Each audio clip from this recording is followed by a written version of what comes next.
本县身为朝廷命官，礼义廉耻信不可缺一，岂能言而无信？此话说得好。礼义廉耻信缺一不可。如若不是我亲耳听到，真不敢相信出自刁大人之口。卖豆腐嘞！卖豆腐！卖豆腐嘞！嫩豆腐、老豆腐、豆腐干、豆腐脑。就是他呀，那个人。哎呦，快点回来！吓死人了！就是他呀，就是这恶人呐！是啊，知面不知心。卖豆腐嘞！豆腐干、豆腐脑。就他呀！别指使他。卖豆腐嘞！豆腐干。哎，你买豆腐吗？卖豆腐嘞！卖豆腐喽！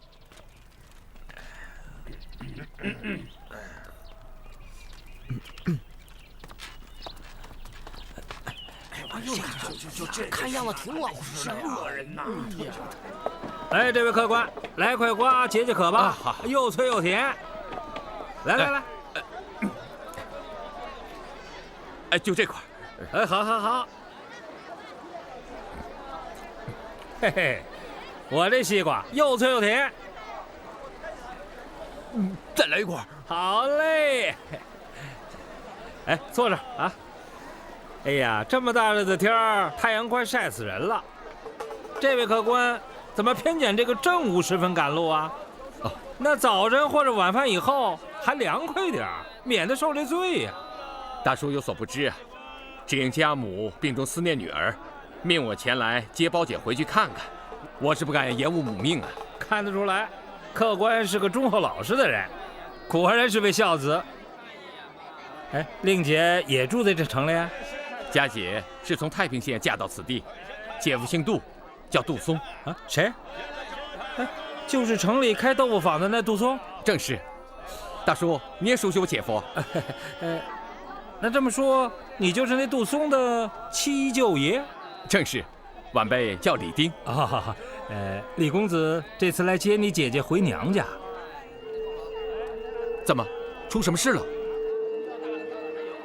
难道你们娘家人一点没听说？听说什么？城里传闻令姐……我姐怎么了？什么也不知道，什么也没说，我们也是听人说。你呀，还是问你姐夫去吧。哎，客官，这。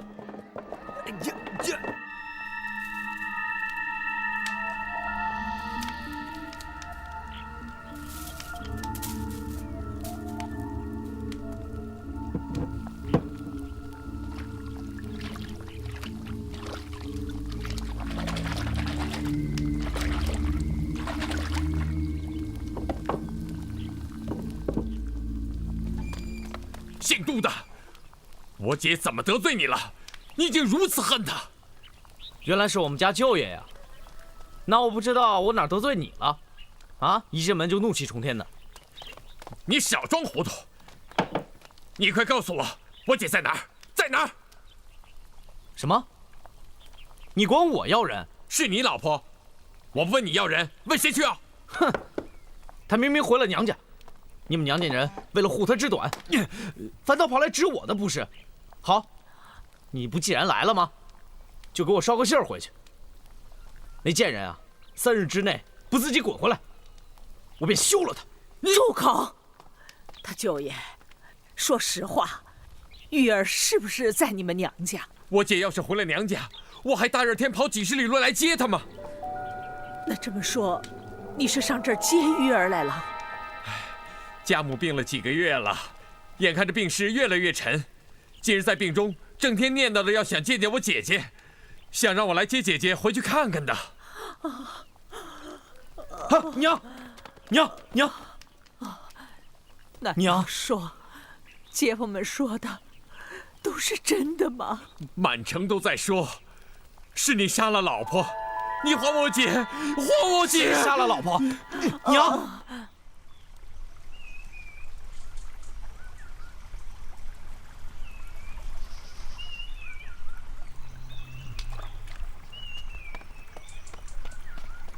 别动，那只是条小鱼，由它去吧。太爷，我以为您睡着了呢。您真是垂钓中的神手啊！连闭着眼睛都能看出这河里是大鱼还是小鱼。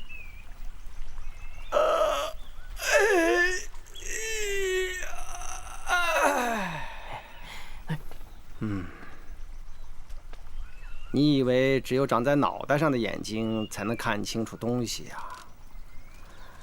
长在脑袋上的眼睛只能看见水面上的浮标，只有长在心里边的眼睛才能看见水底下到底是大鱼还是小鱼啊！太爷，就凭您这番高谈阔论，您只当个七品知县，太屈才了。你这是夸我呀，还是嘲讽我呀？太爷，小的没有丝毫嘲讽您的意思，您可千万别往心里去。你紧张什么呀？其实，你要是真想嘲讽本县，还真不是没有话办儿。想当初，我刁某平步青云，官居五品知府，不想却在阴沟里边翻了船，再在那姓宋的手里，被贬到此地当了个七品知县。你说这不是让天下人笑话吗？哎呀，太爷，那姓宋的只不过是会点验尸验伤的雕虫小技，那有什么呀？什么？你说他那叫雕虫小技啊？殊不知他正是因为那点雕虫小技，才翻了刁某审定的一个人命案子，还以草菅人命的罪名参了我一本。按大宋法律，刁某本来是该掉脑袋的，可刁某不过是官贬3级，还是脱不去这身朝服啊！知道这是为什么吗？为什么？怎么样？有点奥妙吧？太爷，您就说说，让小的也开开眼吧。用不着我说，以后你会悟出来。啊！太爷，大鱼上钩了！太爷，大鱼上钩了！哎，上钩了，太爷！什么大鱼？那只是条中鱼。中鱼？不见大鱼不起竿儿啊！刁大人，还真有点当年姜太公之风范呐。哦，是贾伯古秀才老爷来了。刁大人，怎么，又是为了哪桩官司啊？贾某是来告诉刁大人，最近有一桩杀人案要告到知县衙门。那么这次贾秀才是坐庄原告还是坐庄被告啊？这次贾某无心亲手弄讼，只不过这个案子里的原告是贾某的世交。这么说，你还是坐庄原告？这个案子有些难处啊。有何难处啊？这原告诉告的是被告谋杀人命，可是缺少证据啊。没有证据，你这打什么官司啊？像这样的案件，刁大人曾经也办过不少啊。哎，那得看啊，刁大人，开个价。哎呀，大鱼上钩了！哎呦，哎呦！传被告杜松上堂。传杜松，走，进去。杜松，有个叫李丁的，你可认得？那是小民的舅爷。可他现在是本案的原告，正是你的七舅爷把你告上了衙门。知道这是为什么吗？这才叫恶人先告状呢。你在那嘀咕什么呢？太爷，不知小民的舅爷为何把小民告上衙门啊？这正是本县要问你的，你怎么反倒问起本县来了？他一定是冤枉小民，谋害了他的姐姐。哦，你倒是承认有这么回事啊？不，没这回事，根本没这回事啊！既然是没有的事，你紧张干什么？这事儿还望老爷给小民做主啊！其实那李丁虽然写诉状告你杀害妻子，却也没有拿出什么像样的证据来。本县立案向来重证据实，仅凭一张没有证据的诉状，本县怎么可能就相信了原告而判你有罪呢？大人，你可真是青天大老爷呀！好，先别忙着歌功颂德，你听好了。虽然原告告你杀害妻子，但他却没有什么证据，所以只要你能拿出证据来证明你没有杀害妻子，本县可以当庭开示于你。小民谢过青天大老爷。那就把证据拿出来吧。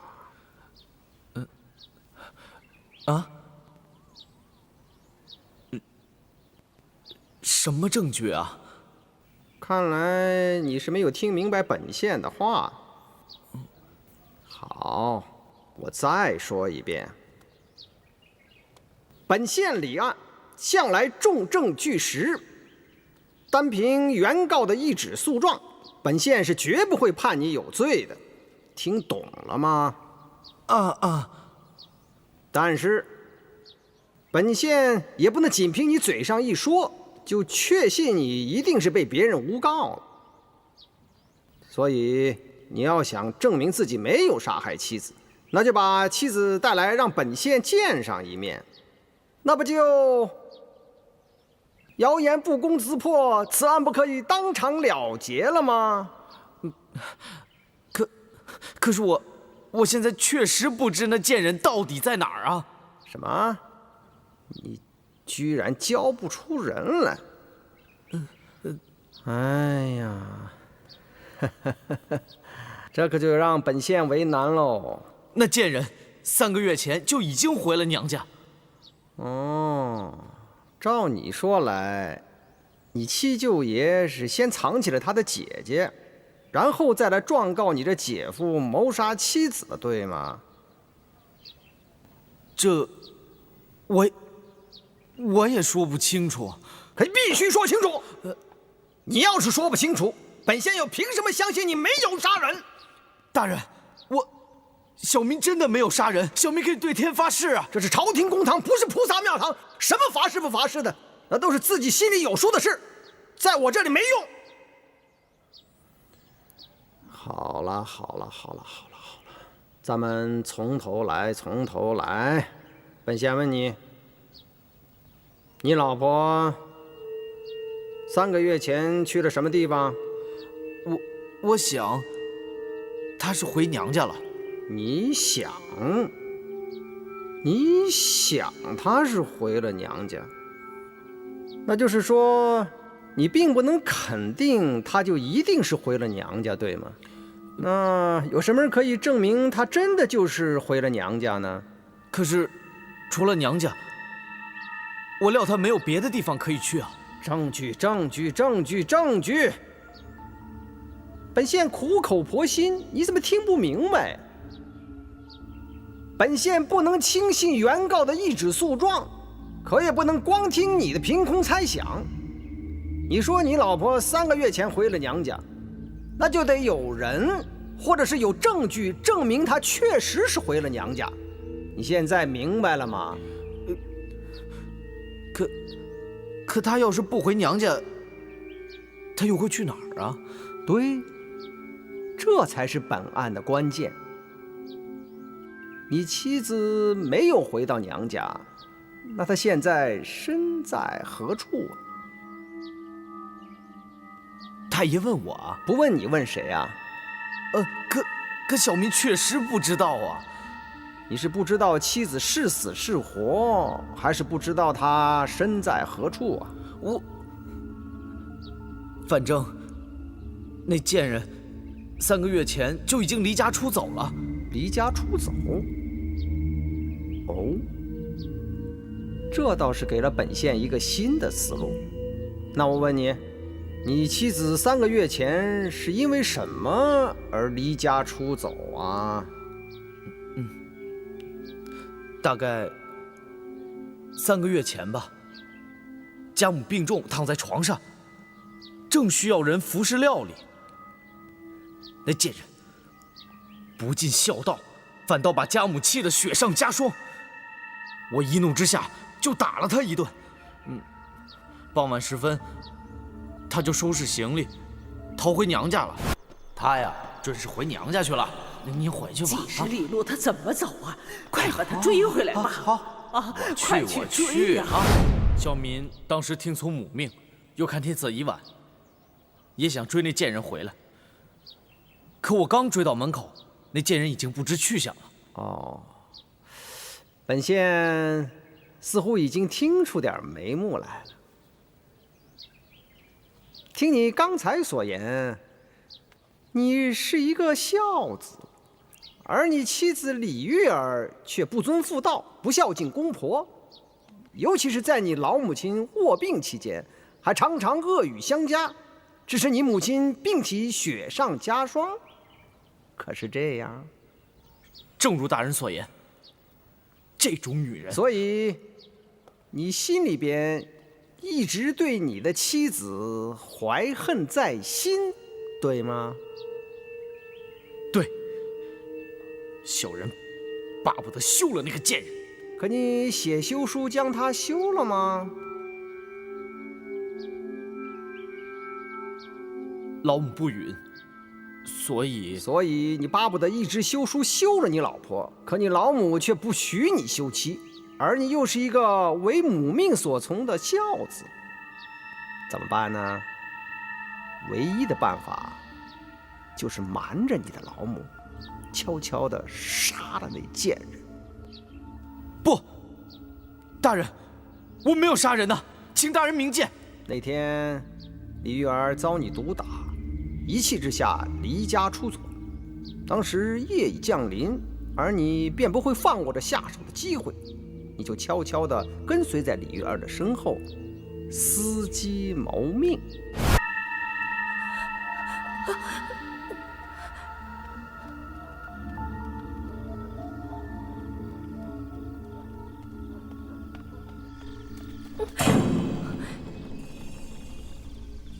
你要干嘛？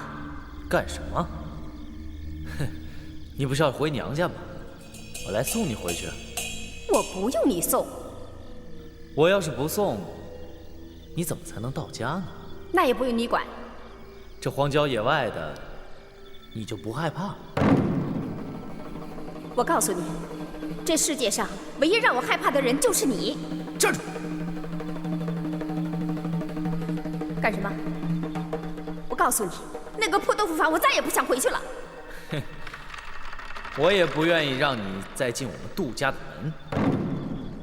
那你跟着我干嘛？你不是回娘家吗？可是你走错方向了。笑话，回娘家的路我当然知道。你该去的地方是那儿。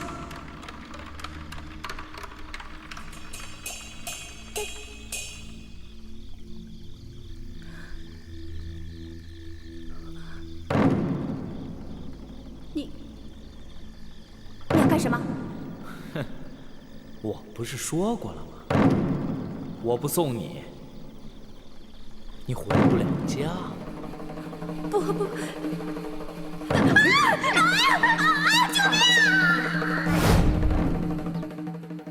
啊！大人，小民没有杀人呢，没有杀人，大人明鉴。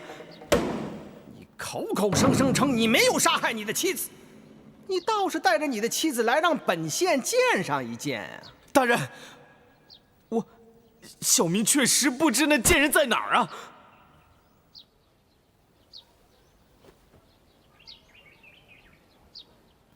好吧，那你就慢慢的等吧，不管是死是活，李玉儿何时露面，本案何时具解。退堂。大人，大老爷，您不能让我在牢中等啊！我家中还有80的老母呢。大老爷，刁大人，知县大人，小民家中还有80的老母呢。大老爷，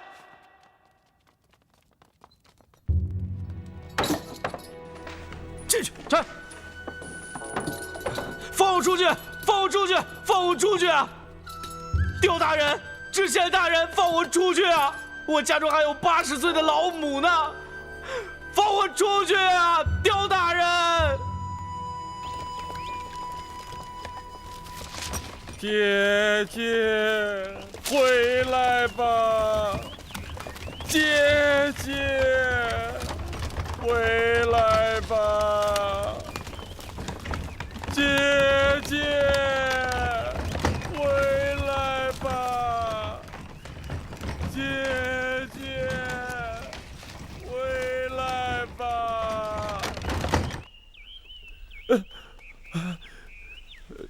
这车怎么了？轮子掉了，这可怎么办啊？是不是我姐姐的阴魂不想离开婆家呀？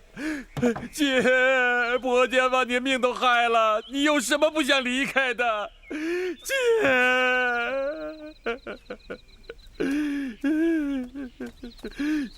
姐，不仅得知你的噩耗，一病不起，撒手而去。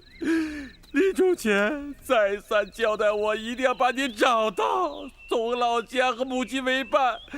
如今好不容易把你找到了，你就好好让弟弟把你送到母亲身边去吧。大人，我看我还是过去帮帮他吧。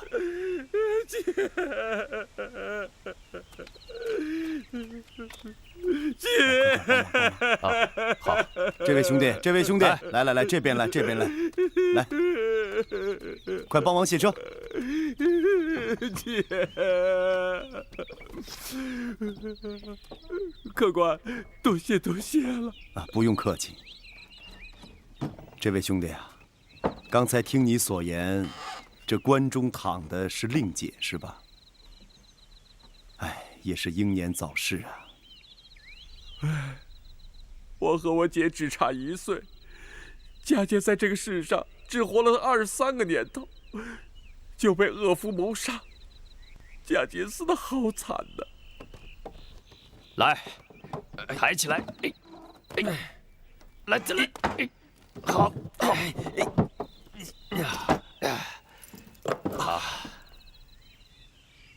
你说你姐姐死于谋杀，那凶手可曾伏法？此案早在半年前就发生了，只是官府一直没有找到佳姐的尸体，案子就一直悬而未决。现在终于找到了，佳姐却只剩下一堆白骨了，我姐好惨呐！这位兄弟，既然官府说半年之前没找到尸骨，那怎么会半年之后又找到了呢？这我也说不清楚。3天前，衙门来人告知，说是桃花河西岸发现了一具无名女尸，让我去相认。我赶去一认，果然就是佳姐的尸骨。时隔半年，一堆白骨，那你是凭什么一眼就认出那是令姐的尸骨呢？要不是我家祖传的一副银镯子，我也不敢确认那就是佳姐。啊，这位兄弟，我想那银镯乃是寻常之物啊，如果没有特殊标记，恐怕也不好认吧？不会的，佳姐所戴的这副银镯可不是寻常人家的手镯，这是祖传之物。啊，这打造工艺确实非同一般呢。这是我母亲从娘家一代代传下来的传世之物啊。哦，这位客官啊，我跟你说啊，我们家大人专好收集天下的奇珍异宝，他看得那么认真，想必是有兴趣，没准能给你出个大价钱的。不，这是祖传之物，又是佳姐的遗物，绝对出多大价钱我都不会卖的。车修好了。多谢多谢，要不是壮士援手，靠我们2个怕还抬不动弹呢。这位客官，天色不早，在下还要赶路呢。这手镯要不是传世之物，送给客官有无不可。可这这位兄弟拿好。多谢多谢多谢。车已经修好了，赶快上路吧。好。听说那杜松的双腿都给打折了。哎呦，客官，来，坐这喝碗茶。来，喝一碗。来，我给您沏上。谁知道啊？都是听说，谁亲眼看见了？可衙门里说是。衙门，那些衙门的话，你们信呐？这老话怎么说的？官府衙门八字开，有理没钱别进来。嘿嘿，现在的官府啊，哪个不是掂着银子办的？照你说的，那杜松的案子也有冤情了。嗨，冤不冤的，我倒不敢妄加评论。不过我是觉得这个李氏凶杀案有点怪。可不就是怪吗？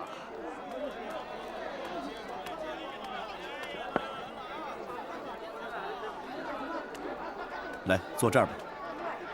二位客官，我这小破棚呢，可是1文钱3大碗的粗茶。您2位啊，您看，再往前100室不远有一个上等的茶馆，您2位是不是？这位老板，我们也算是走过几个码头的，可从来没见过他这种把客人往外轰的生意人。老板，难道说怕我们喝不起你这几碗粗茶？不，我是说啊，您看我这小破棚跟您2位的身份，它不相符啊。就冲您这句话，您这2碗粗茶我喝定了。王五，坐。嘿，得嘞，既然客官不嫌弃，那是小的福分。您坐，我给您沏茶。来，您坐啊。好。我给您沏上。好，多谢。我儿子有救了！你们听见了没有啊？你们听见了没有啊？听见什么呀？我的儿有救了！我的儿有救了！你们听见了没有啊？我儿子有救了！我儿子有救了！怎么回事？我儿子有救了！什么？要说那杜松杀妻案怪呀，就怪在那尸骨上。您给说说。行。想当初那个杜松被打得断胳膊折腿儿，愣是交不出李氏尸体。可过了半年了，怎么又突然发现尸体了？你说这事儿怪不怪？听说李氏的尸骨是有人挖地时挖到的。什么？您说那是挖地挖出来的？前2天，这杜松的小舅子来我店里买了口寿材，说是要接他姐姐的尸骨回娘家。那口寿材是我送的城北桃花渡西岸的。我到那儿一看，心里就犯疑呀。那是一个乱石滩呐，谁吃饱了撑的跑到那儿刨什么地呀？巧了，一刨子就刨出冤尸来。要我说啊，这杜松杀妻案的真凶是谁，还不好说呀。好了，你们聊吧。四叔怎么走啊？不，祸从口出啊！不想多说了。想不到四叔也有怕事的时候啊！这年头，所有的人都怕死，唯独我这开棺材店铺的不怕死。有一天真没活路了，那就选一口称心的往里一躺，便入了千年梦乡。怕什么呀？走了。还像他这么一说的话。街坊乡亲们呐，乡亲们，昨天老生做了一个梦，玉皇大帝派神仙下凡来救我的松儿了。我松儿有救了。乡亲们呐，乡亲们，你们听见了没有啊？别走，别走，你听见了吗？我的松儿有救了。等他出来以后，我们磨豆浆给你们乡亲们喝。我还要把豆浆送给玉皇大帝。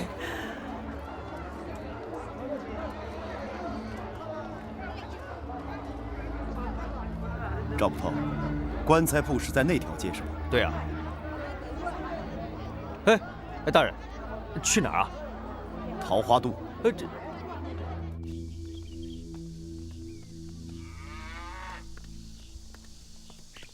娃娃，这里是桃花渡吗？是的。我跟你们说啊，想过河等明天啊，这船被人包了啊！这位大哥，我家里哥哥正生病呢，等我买药回去呢。你行行好，渡我们过河吧，大哥，我求求你了。小妹子，长得挺漂亮的。哪位大哥这么着急啊？啊？怎么的？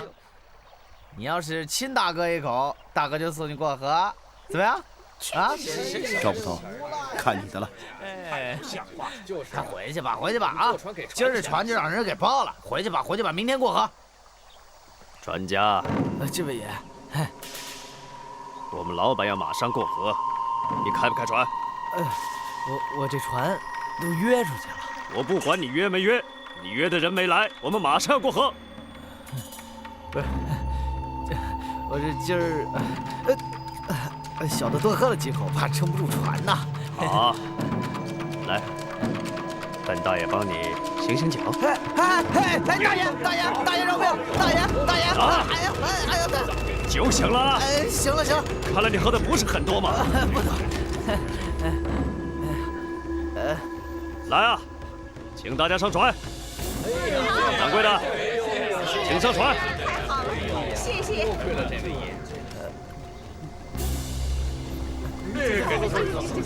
走吧。慢点啊！哎呦！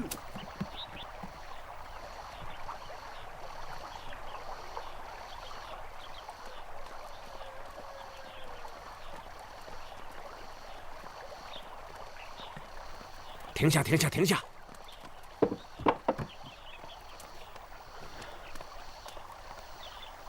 嗯，这船呢？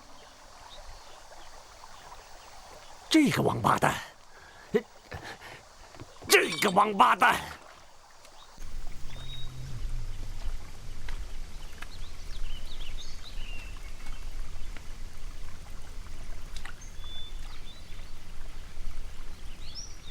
棺材铺老板说的没错，尸体埋得这么深，挖地怎么可能挖出来呢？哎，大人，那就是说挖地的人事先就知道尸首埋在这儿啊？哎，照这个推理的话，那这个挖地人很可能就是作案人。这个凶手为什么要把埋了半年之久的秘密重新揭开呢？哎，这个案子还真有点扑朔迷离啊。不过有一点是肯定的，官府根本没找到真正的被害人。什么？大人，你是说，发现的尸骨不是那被害人的？可那是他亲属认准的。凭什么认准的？那对手镯吗？对啊，就是那对手镯，破绽最大。稳一点，快，走，稳一点。慢点啊，慢点啊！秀才老爷，你跑哪儿去了？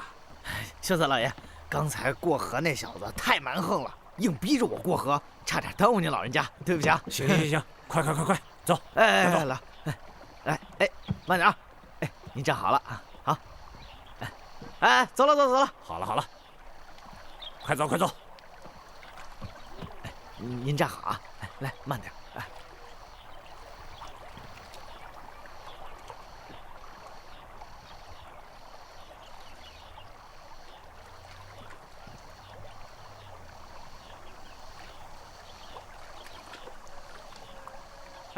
稳着点啊！秀才老爷，您慢啊！哎呀呵！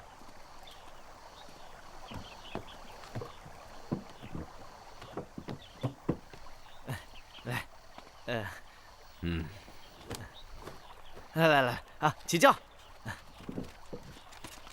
慢走啊，慢走。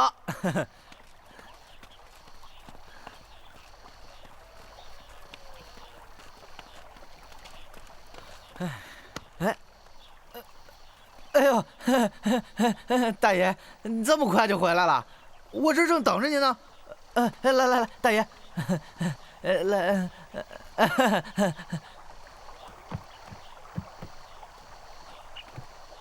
慢点啊！哎，开车，啊！哎，稳着点啊！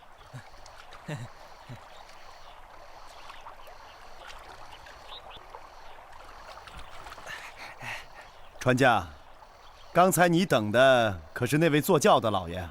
哎呦，这个可是本地有名宋师，打什么官司都能赢，也难怪人家是秀才嘛。哎，说起这个官司，现在全城人都在谈论一桩人命官司，你知道吗？哎呀，你说的是那豆腐房老板杜松杀老婆那案子吧？哎，王母咱们在茶馆听说的是船家说的这桩案子吗？好像是这件。好像是。这案子大半年了，前2天才结案的。哦，人家可都说，这个尸骨就是在这条河边上找到的。试想，这河边就你这么一艘渡船，想必你是知道啊。这个不知道。不对，船家，这可不对。你这话说的，此地无银300两啊！您这什么意思？你看，人家都说呀，这个尸骨呢是在河对岸的山脚下找到的，那么棺材就得用你这条船渡过去。你不知道，那你不是怕沾官司吗？我怕沾官司啊？不是吹，这官司要不是我，他结不了案。真的？那当然了。我们呢，出门在外别无所好，就喜欢打听个奇闻异事。来说说。没什么好说的。哎，你什么意思啊你？你知道我们老板爱听奇闻异事，你偏卖这关子是不是？早知道这样，你刚才别放屁啊你！哎，行了啊！要说也无所谓。哎，就这案子，为什么悬隔大半年才结案，知道吗？初来乍到又没人说过，我们怎么会知道呢？就因为那尸体没找到。尸体这倒听说了，好像尸体找着没有几天，你说是吧？找着这尸体的呀，还是我呢。哦，真的？哎，船家，这么说，你应该从县衙得了不少赏银呢啊！别提这个啊，老爷，提这个我更生气了。怎么呢？你指他们赏钱？哼，那是从老虎嘴里拔牙呀！还是那秀才老爷对我还不错，赏了我几坛酒。秀才老爷，可是刚才坐轿过河的那个秀才老爷？对啊。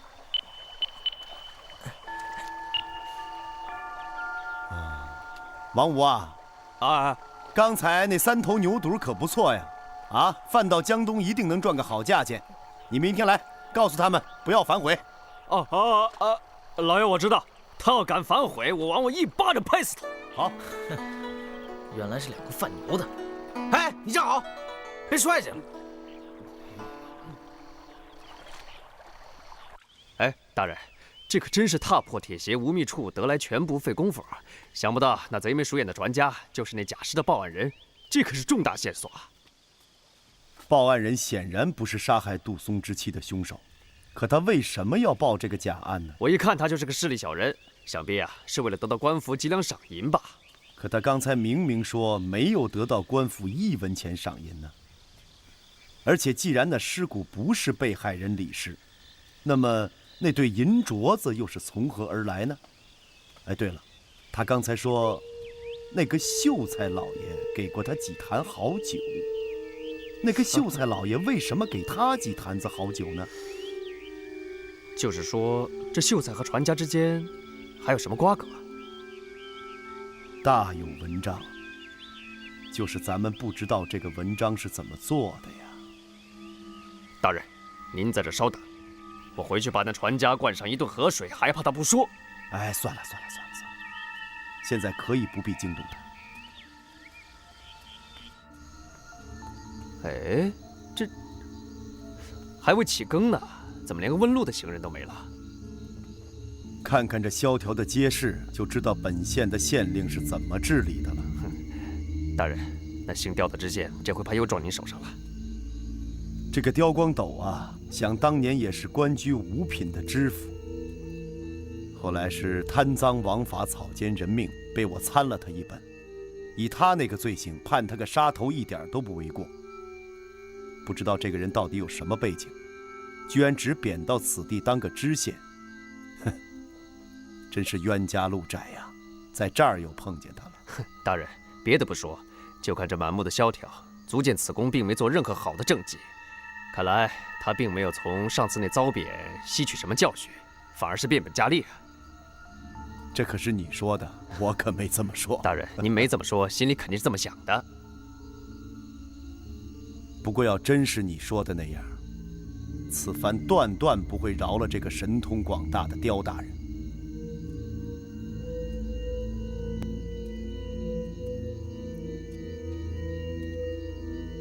哎，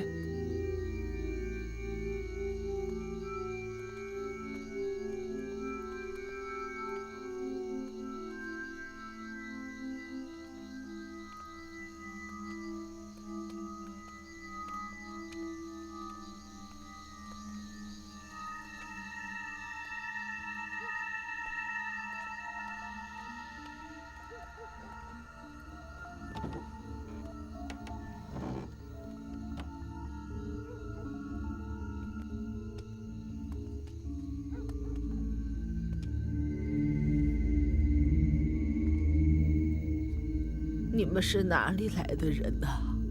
你们是哪里来的人呐？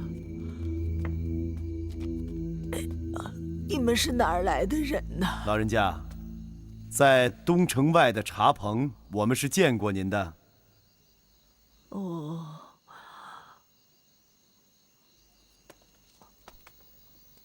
我做了一个梦，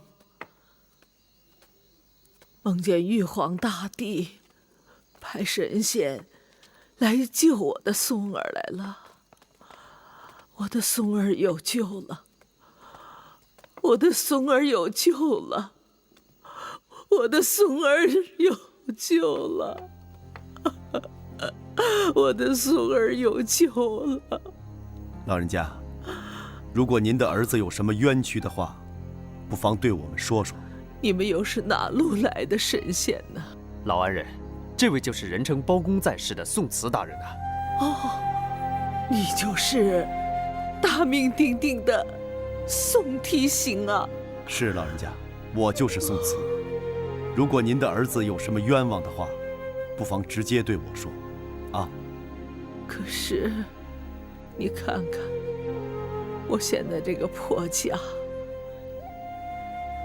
已经没有什么值钱的东西了。您说什么，老人家？我的儿子，他冤枉啊，可是没有银子，我上哪儿去打官司？你们还是走吧。老人家，我身为大宋提刑，如果您的儿子真有冤的话，我当全力为您儿子洗冤，何谈银子啊？可是我听人家说，如今打官司靠的是银子，要想上衙门告状，得花上几千几百两的银子啊。可是我现在已经身无分文了，我上哪儿去弄银子啊？老人家，那都是些什么样的人啊？说出这种有辱宋大人名声的混账话！宋大人这些年洗冤尽报，除恶安良，平了多少冤案，从来没收过人家一文银的钱财啊！哦，那就真应了我做的那个梦了。您就是天上派下来的神仙呢，我来救我的松儿了。哎呦，我的松儿冤枉啊！老人家请起，老人家我请起。的松儿冤枉啊！老人家，快起来起来！我的松儿有救了，我的松儿有救了，冤枉啊！快快快，带人带人！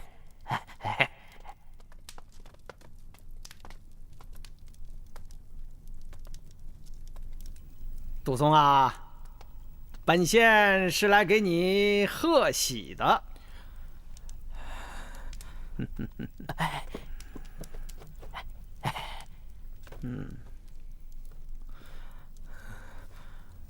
杜松啊，你这个案子已经拖了有半年了，本来早该结案，但是由于你一直不肯交出李氏的尸骨，而本县向来又是一个以民命为重的清官，不见尸骨绝不结案，所以才一直拖延至今啊。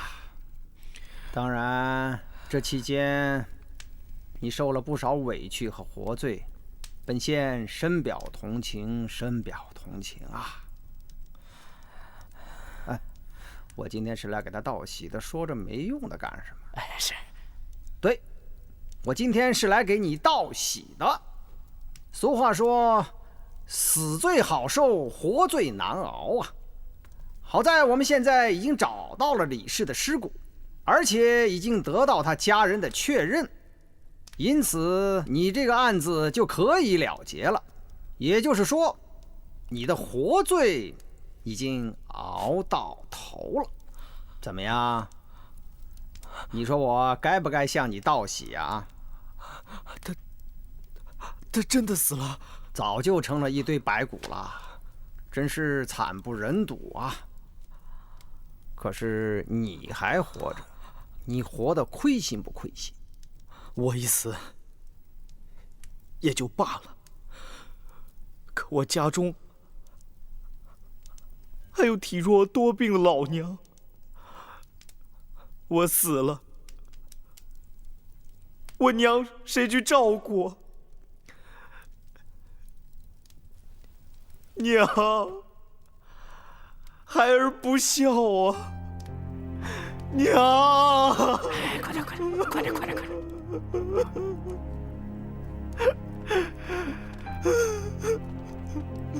那是在我媳妇儿离家出走的3个月之后，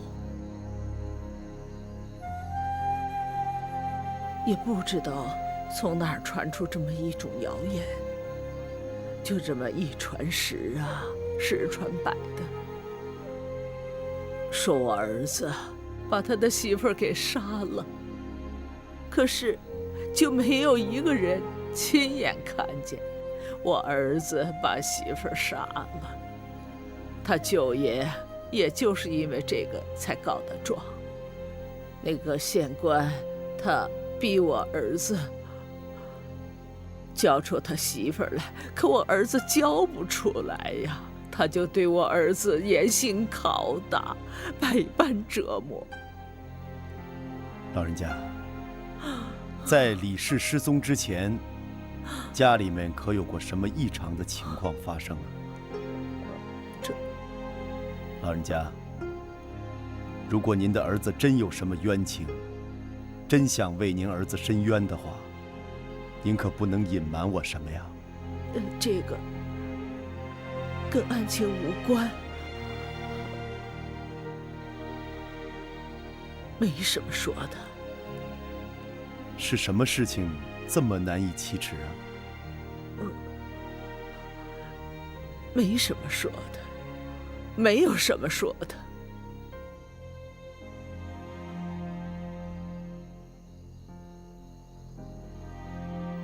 老人家，在李氏失踪之前，他是不是有过不守妇道、非礼越轨之举啊？宋大人怎么知道的？老人家，这可能就是他被害的真正原因。可我一直把他当成家丑，一直压在心里头。老人家，还有什么样的家仇比你儿子的性命更重要？如果你不把实情告诉我，那你让本官怎么为你儿子伸这个冤呢？那就是在去年的初夏事情。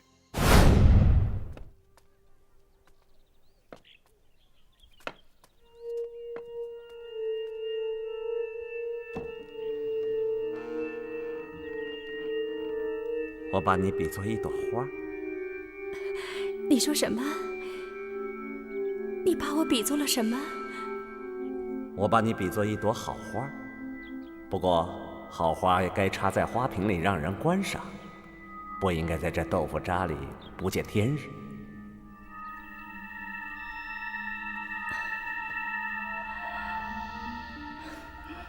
我不明白你的意思。你明白，而且我断定你肯定明白。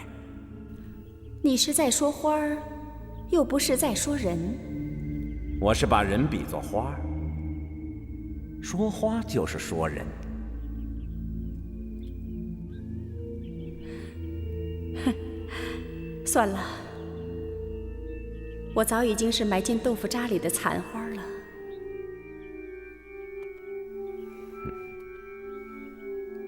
像你这样一个绝代佳人，是不应该在这低贱的作坊里的。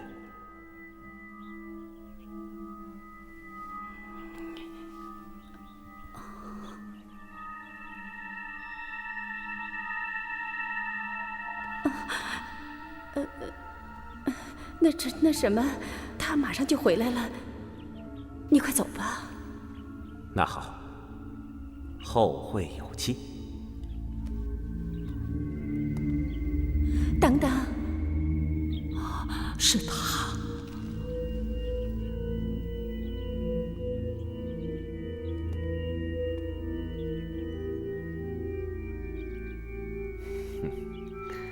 我明白了。你明白什么了？我什么也没说呀。你不但模样长得好，而且是绝顶聪明。那好，就算你什么也没说，都是我说的，行吧？什么？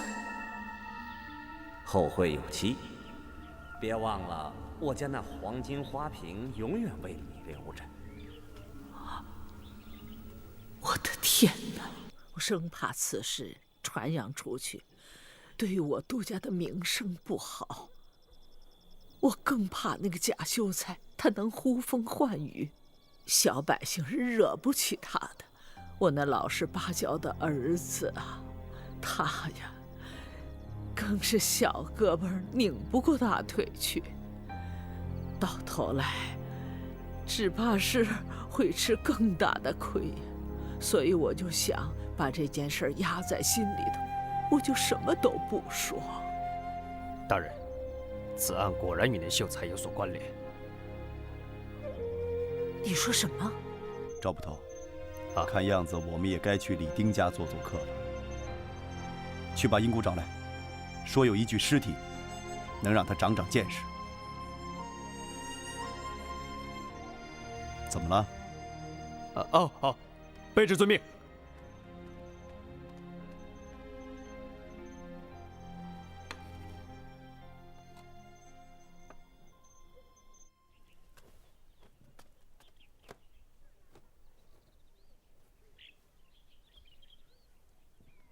前日多蒙先生忠告，李丁才没将姐姐的灵柩匆忙安排，否则我李家恐怕又会有什么祸事了。先生，近日光临寒舍，不知有何赐教？李丁啊，这副镯子是如何从墓穴中取出，又是如何交到你手里的呢？先生问这个干什么？哎，你说干什么？这是帮你消灾呀。哦，那好，才几天前的事，我当然记得真切了。那天是一位衙门小吏从县城赶来通报于我，有人说找到了佳姐的尸骨，县衙传我去相认，我当时就跟着那位小吏赶到了现场。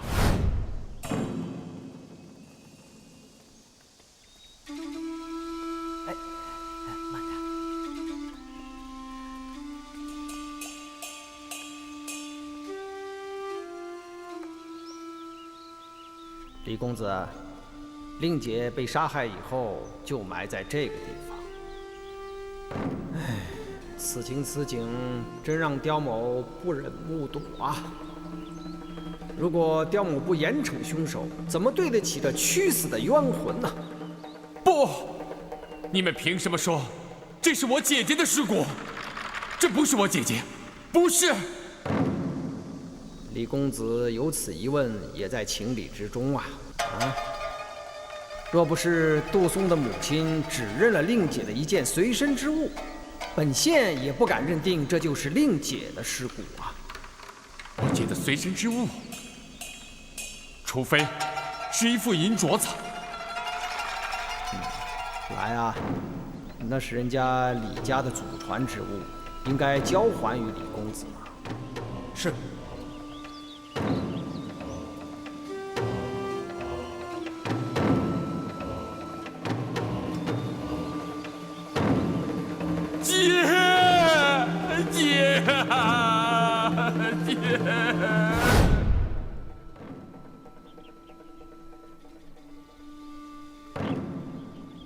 你姐姐应该是非常珍惜这副镯子，是吧？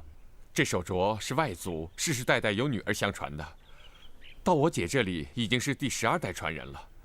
记得在我姐出嫁的那天，娘，女儿要走了，今后你老人家要多保重啊。来，为娘今天把这对镯子传交给你，记住了，这不是一对寻常的镯子，这是你的外祖婆世代相传之物。只要此镯不失，李家的女儿就是嫁得再远，也不会断了外祖婆的风脉。你要像对生命一样珍惜它，千万不要给弄丢了。娘给你戴上。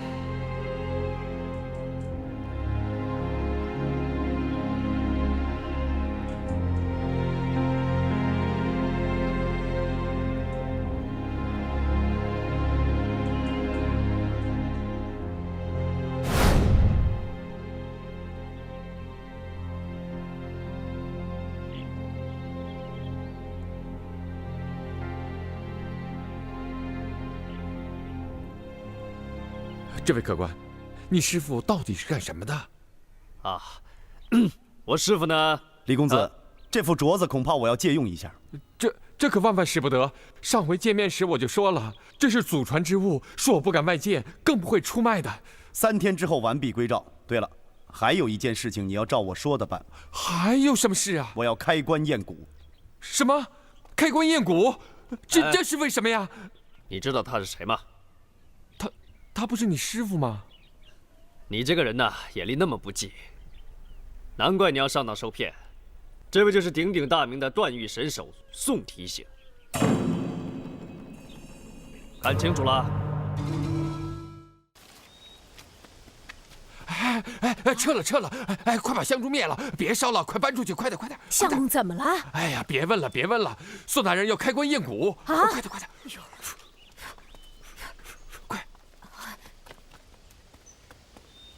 宋大人，这尸骨能验吗？打开吧。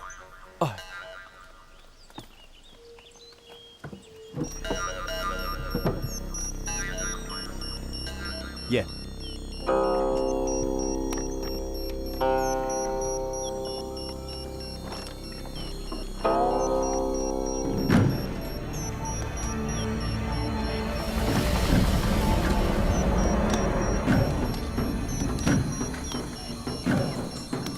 来吧。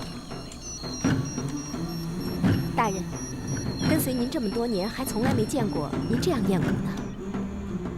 要不是想让你看看，干嘛非叫你来啊？谢谢大人。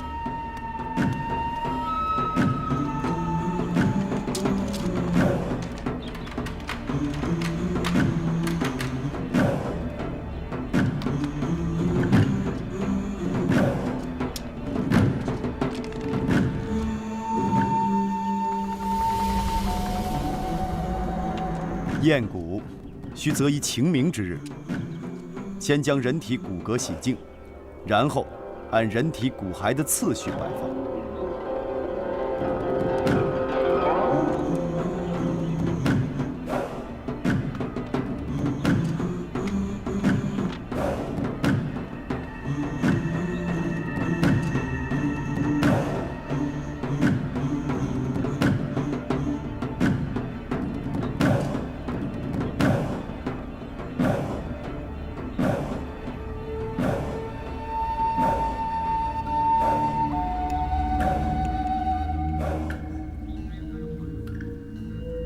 开地穴一处，长5尺，宽3尺，深2尺，多用柴炭煅烧，以地红为度。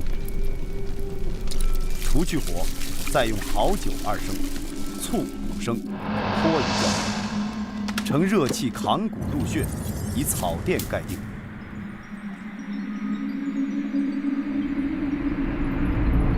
正约1、2时辰，后地冷，去草垫，扛骨直于平坦明亮之处，将红油伞遮尸骨腌制。若骨上有被打之痕，即有红色纹路微印。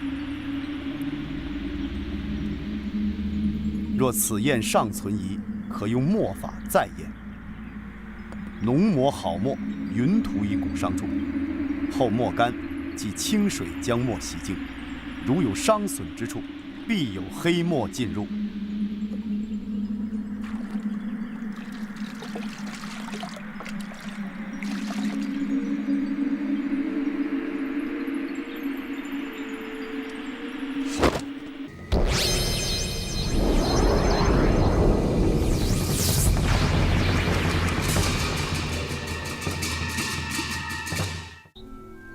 英姑，英姑，哎，大人叫你呢。大人，我正在做笔录呢。有点心不在焉啊。没有，我刚才在默记您的验骨之法呢。来，你仔细看看。大人，这像是生前受到什么钝器所伤啊。没白叫你来一趟。李丁啊！看来本官不光得把你那副镯子带走，这副尸骨我也得带回去。来呀，带回呀！是。宋大人，这岂不让佳姐的冤魂？你以为这真是你姐姐的尸骨啊？难道？你看这具尸骨，足有6尺7寸长，一个女儿之身，怎么可能有这么高的个子呢？这不是佳姐的尸骨？对啊，是一具男尸。不可思议呀！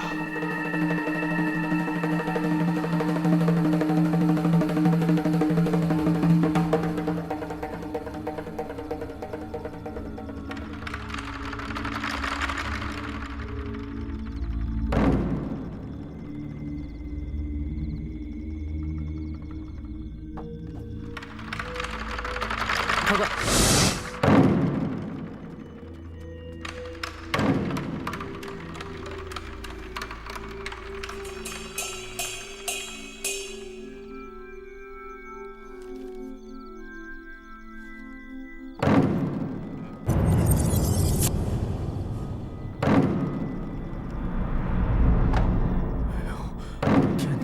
这都是些什么人？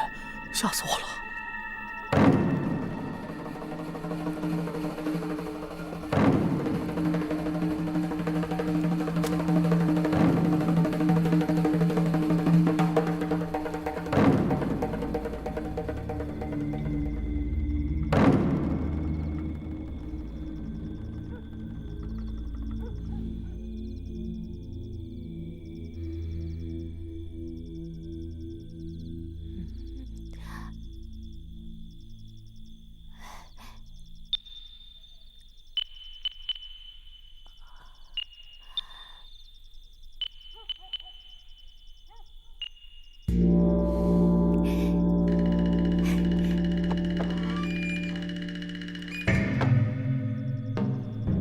李玉儿离家出走，3月之后，满城传言李氏被害，却始终未获被害人尸体。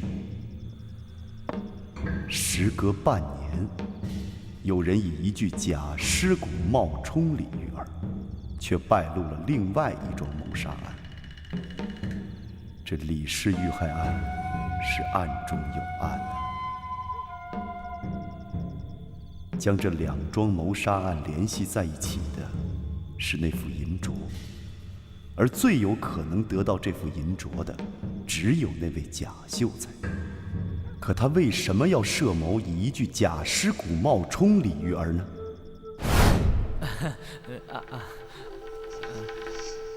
哎，起轿啊！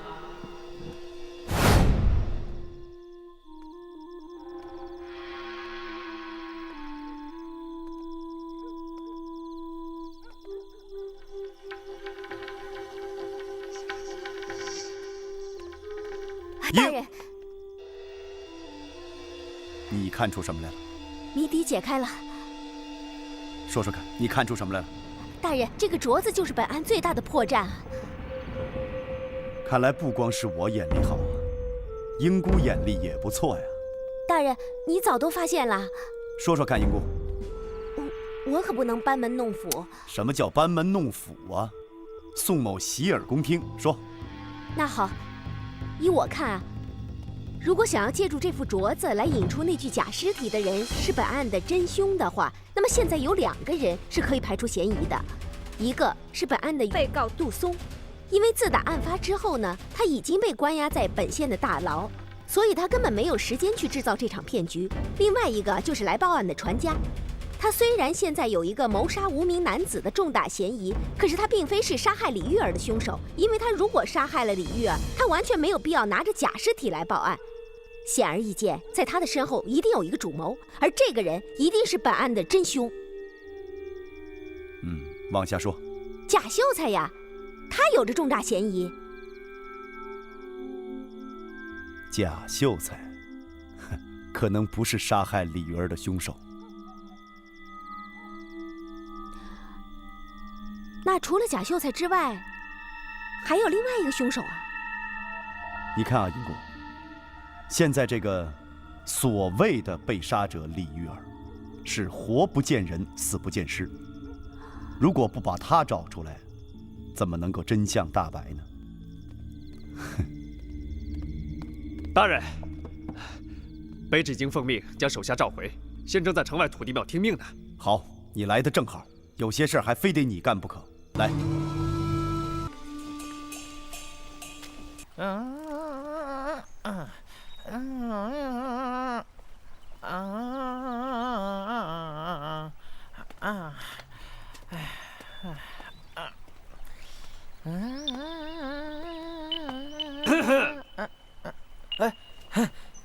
大老爷，您过来了，小的正等您过河呢。怎么了？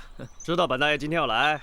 前天不是说对岸有3头牛犊，这我是等着您的吗？本大爷今天不想过河。那您是？我帮你醒酒来了。今儿没喝酒啊？我说你喝你就喝了。喝了。大爷，您干嘛非跟我过不去？我哪儿得罪您了？是没得罪我，今天我想得罪你。啊！别跑！给我站住！别跑！告诉你，本大爷这么大块头，不善跑，追不上你。你还是别跑，免得惹大爷我生气。想念我没门儿！傻小子！大爷。你是人是鬼啊？是人是鬼你都分不清了啊！你真喝酒了吗？我没喝酒。真没喝酒？真没喝。喝水了没有？水喝了。再喝点儿。来！哎，有话好说。有话好说是吧？你给我听着，那秀才凭什么送你几坛子好酒啊？你又凭什么拿假尸骨报案？假尸骨怎么回事？你给我从实说来。我说大爷，我就纳了闷了。你说你2个贩牛的，你非管这事干啥呀？这事和我贩牛没关系，可和你性命有关系。你要不给我说实话，我就给你送去见龙王爷。无可奉告。我说，你别打我。全都说了呀。不对，你还隐瞒了一桩谋杀案。我全说了，我。如果你都说了，你怎么会知道对岸那样的不毛之地埋有一具无名尸骨？因为那就是你亲自埋下去的。小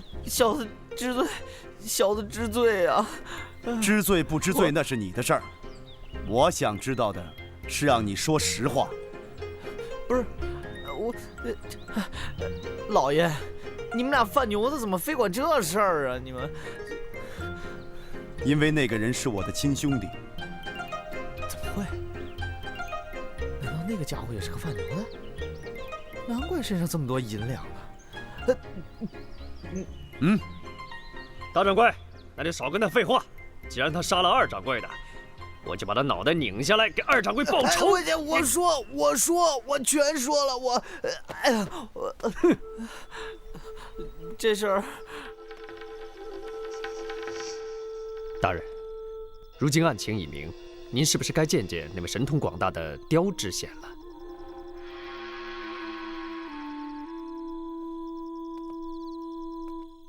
暂时还不行。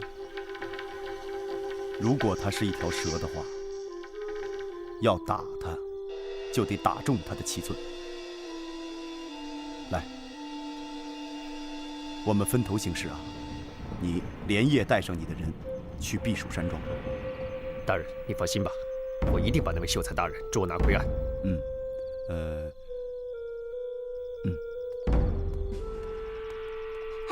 捕头大哥，看来这次我得去帮你抓人了。你去？添乱呢？哎呀，什么添乱呀？你不擅长对付女人。女人？什么女人呢？李玉儿啊。她不是死了吗？兴许又活过来了呢，还吓你一跳。哎！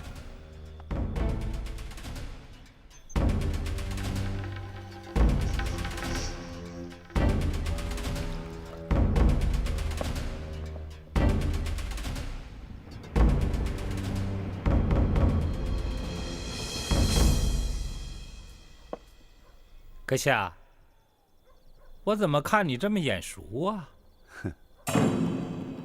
这天下什么人都怕死，只有您这卖棺材的不怕死。什么时候真没活头了，自个儿选一口称心的往里边一躺，就进了千年梦乡啊！这话我怎么听得这么耳熟啊？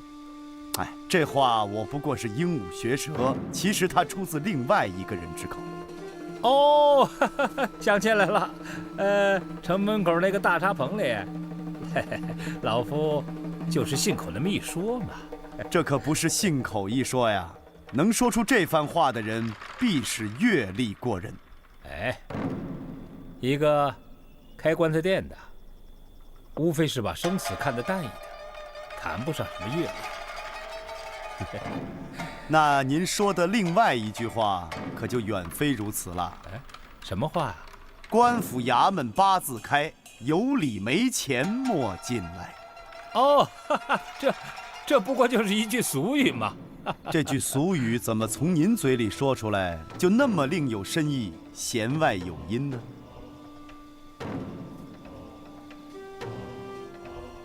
你找我，一定不是买寿材的。在下宋慈。啊，久仰大名啊！快，请坐，请坐。哎呀，来，喝茶。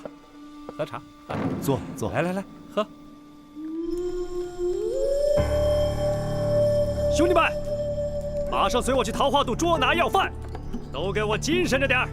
谁要是落下，我扣你们3个月饷银。是，出发。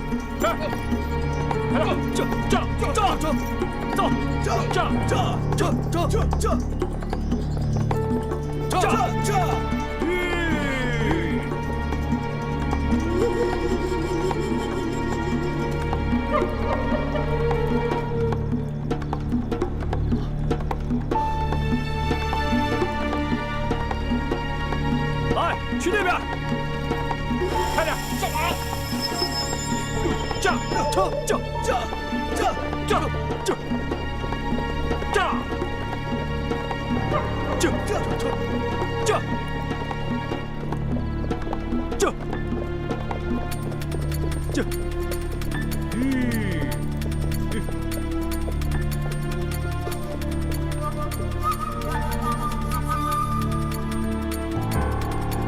走，回府。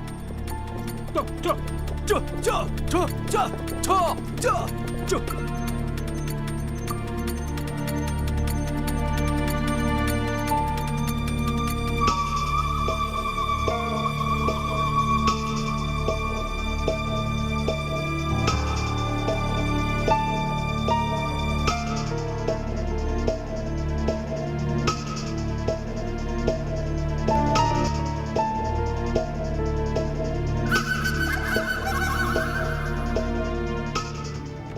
哎呦，快点，快点，快点！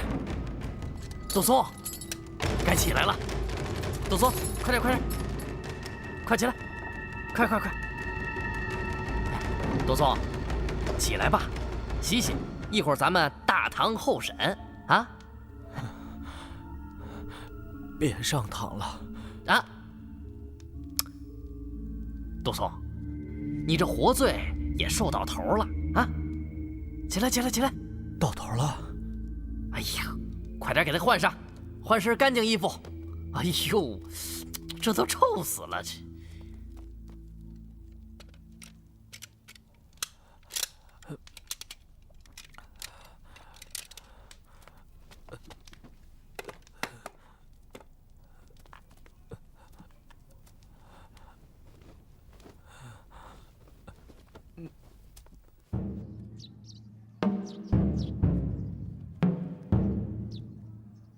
好了，去，拿镜子。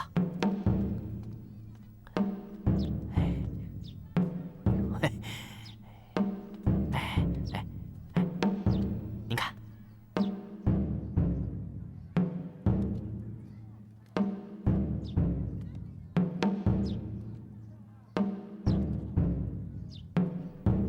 击鼓升堂。是，快，去吧。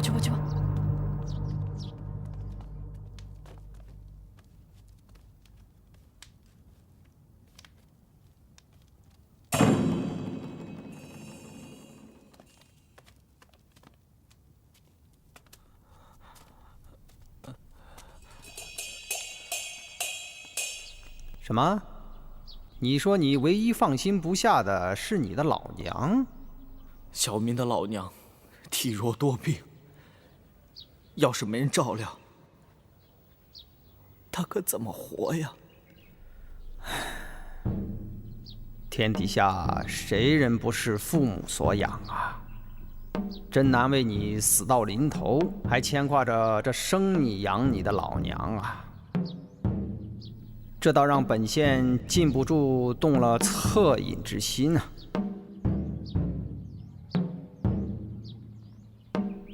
可是杀人偿命，自古一律啊！纵然本县对你深表同情，可是王法无情啊！这样吧，你今后家中老母由本县照料，你尽管放心。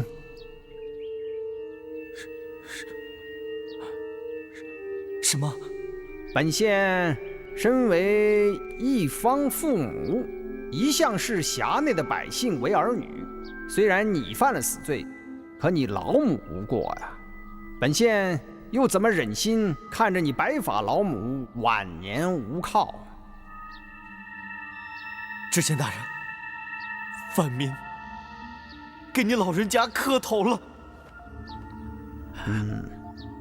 你终于自称一声范民了，很好。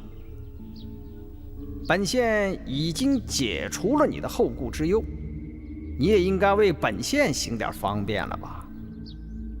来啊，给那供词上边画个押吧。好，我画。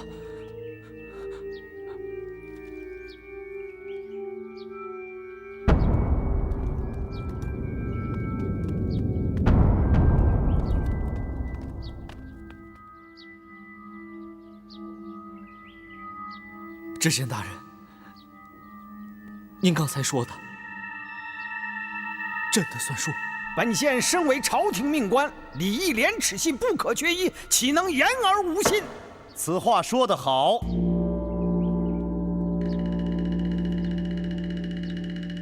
礼义廉耻信缺一不可。如若不是我亲耳听到，真不敢相信出自刁大人之口。怪不得昨夜风声鹤唳，果然是来了宋大人。不过宋大人乃小县上司，来之前也应该打个招呼，也好让刁某到城外迎候啊。不必了，刁大人，你我同朝为官，分什么你尊我卑呀？宋大人此言差矣，有道是官高一级压死人，你我若无尊卑之分，那宋大人怎么会直闯我这朝廷命官的执法大堂呢？刁大人言之有理。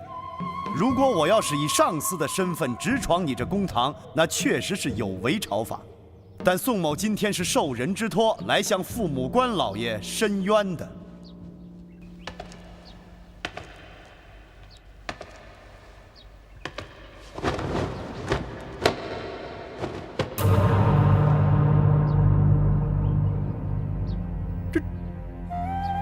这州府提刑给我这7品下跪，这不是乱了纲朝礼法了吗？宋大人，快请起！不必了，刁大人。刚才我说过，我是受人之托，来替人喊冤的。受人之托？受谁之托啊？你就是杜松吗？正是范蠡。我受你母亲之托来帮你打这场官司。你是愿意在这上面签字画押呢，还是愿意让宋某试试，兴许有可能打赢？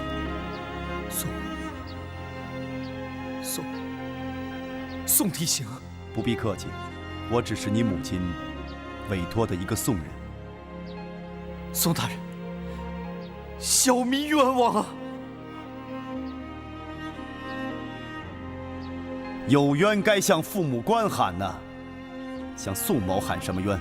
杜松，你杀妻害命早已是铁定的事实，那上面不都写着你的口供吗？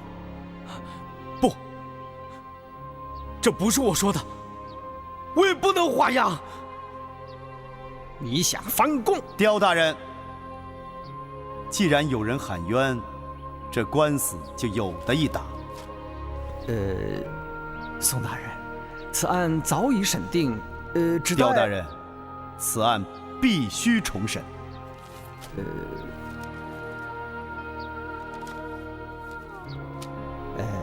宋大人，你初来乍到，对本案恐怕……刁大人，有所不知啊，本官来此县已经有些时日了，对于这个杜松杀人案耳濡目染、道听途说，也略知一二。看来京城那封急信还真不是空穴来风啊！你说什么？刁某以为宋大人虽然来此有些日子了，但是仅凭道听途说，恐怕还不足以为信吧？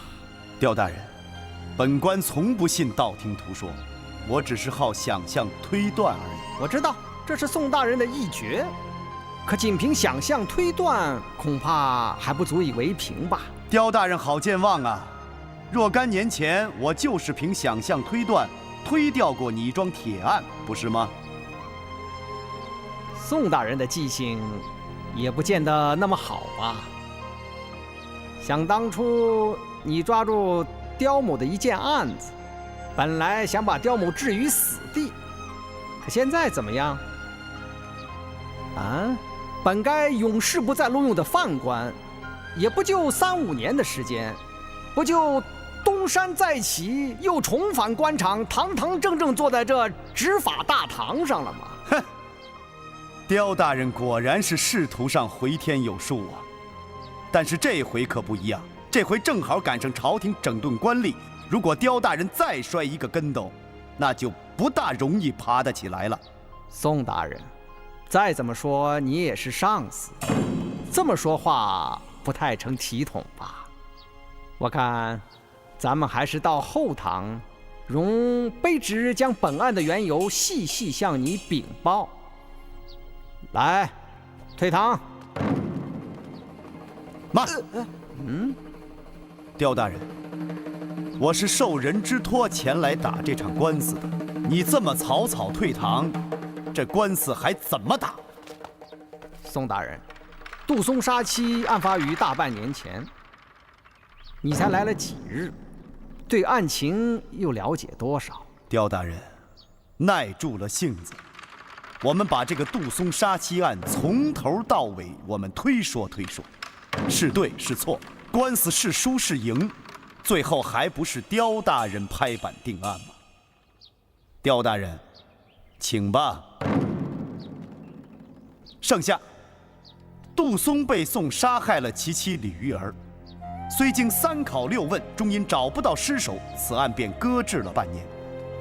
直至上月，有人突然来报，说是找到了一具无名的尸骨。那么，经现场勘查，又从死者的墓穴中得到了一对刻有祖传标记的手镯。这对手镯经死者的亲属确认，也确实是那个找不到尸骨的李玉儿的。那看来此案可以重新审理了。那么破案之日也就指日可待了。然而刁大人，就是这对手镯让本官产生了怀疑。报案的人说，他是在挖地的时候找到这具尸骨的。经我现场勘查，这纯粹是胡说八道。挖地怎么可能挖到离地3尺之深的埋尸那么深呢？这是其一。其二，用死者的一个随身之物，也就是这对手镯来证明死者的身份。此计嘛，不可谓不高明，但是高明之人总是聪明有余而慎察不足。各位请看，如果说这对手镯真是墓穴中的出土之物的话，那么它的细微凹缝之间，何来这几丝新鲜的血迹呢？刁大人，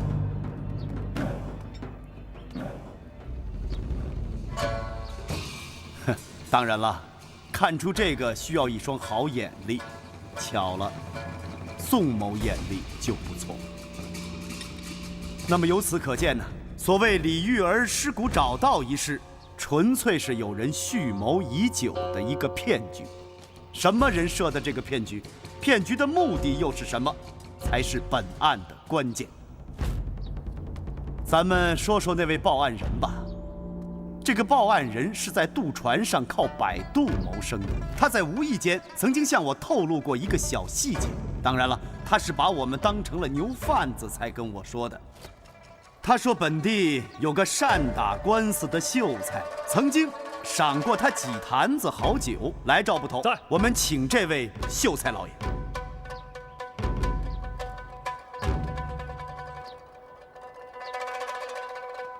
贾秀才。贾老爷，你为什么要给那个摆渡人几坛子好酒呢？这就不能不让我对于你和本案之间的关系做了几种猜测。猜测一，刁大人，如果说他就是这个骗局当中的主使，他为什么设这个骗局？难道说他真是为了帮助杜松，督促你赶快破案缉拿凶手？那么看来这个也说得过去。但有一样，那对手镯你是从何得来？猜测二，如果说你就是这场骗局当中的真凶呢，那你就有可能得到这对手镯了。不过你还是为了帮助杜松，督促县官老爷赶快破案，不过其目的是为了让杜松替你顶罪，你好逍遥法外。但是有个问题我们还是要弄清楚，那就是你为什么要杀掉李玉儿？来呀，我们请杜松的老母亲。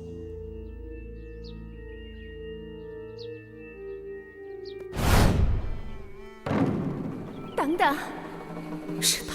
在杜家，杜松的老母亲曾经告诉我，在他的儿媳失踪之前，您曾经发现过他与一个男子有过非礼的交往。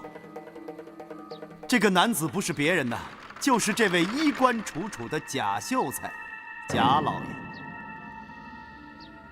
刁大人，这可不是一桩寻常的风流韵事的败露，这有可能就是本案的起因。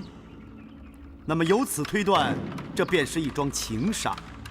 那么既是情杀，为什么在李玉儿死了3个月之后，又有人悄悄地把这件事情重新谈起呢？能使本官免入歧途的，恰恰又是这对所谓从墓穴中找到的手镯。你姐姐应该是非常珍惜这副镯子，是吗？这手镯是外祖世世代代由女儿相传的，到我姐这里已是第12代传人了。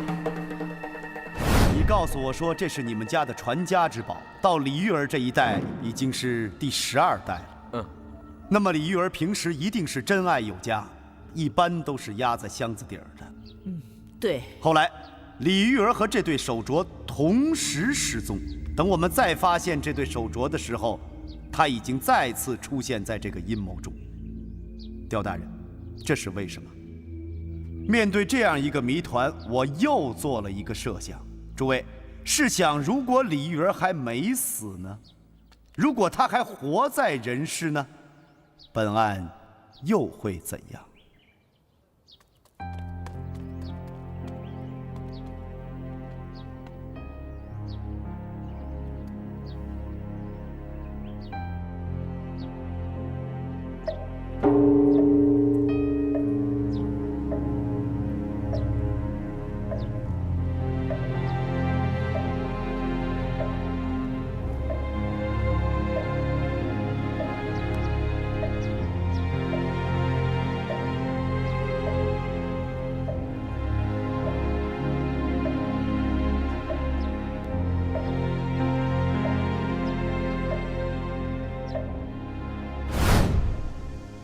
据杜母所说，在李玉儿失踪的前一天，杜松曾痛打过老婆。而这位平时老实巴交的豆腐郎，之所以对媳妇大打出手，是因为媳妇不孝敬婆婆，使这位孝子难以忍受。喝，我还没睡喝呢，你倒喝得挺起劲儿的。你整天躺在床上干什么你？把我给累的都什么似的？你看你，站住！瞧你老娘天天在那儿。你怎么对我娘这样啊？她整天躺在床上。哎，过来！你干什么？贱人！哎，你怎么打人呢？贱人！打了！你们别打了！贱人！你儿子打我，好，这个家我不待了，我不待了。啊！站住！你敢过来？哎呀！站住！我的儿啊，你们别打了，别打了！贱人！别打了！儿啊，我知道你们都是因为我呀，儿啊！娘，娘，没想到啊，正是这一顿打，倒让李玉儿想起一个人来。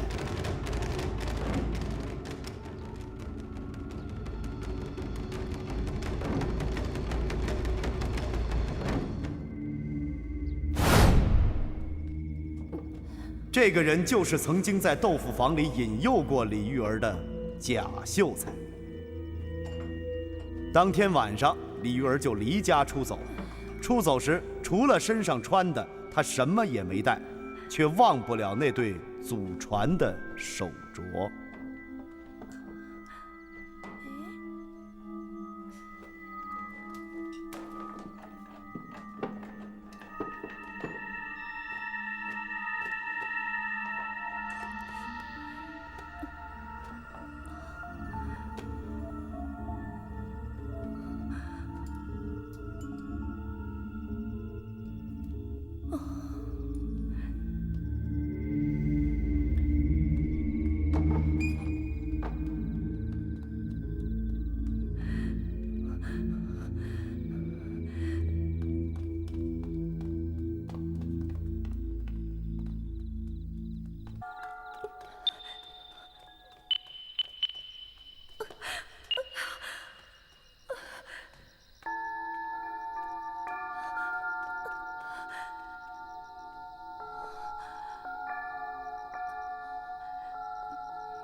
玉儿，你终于来了。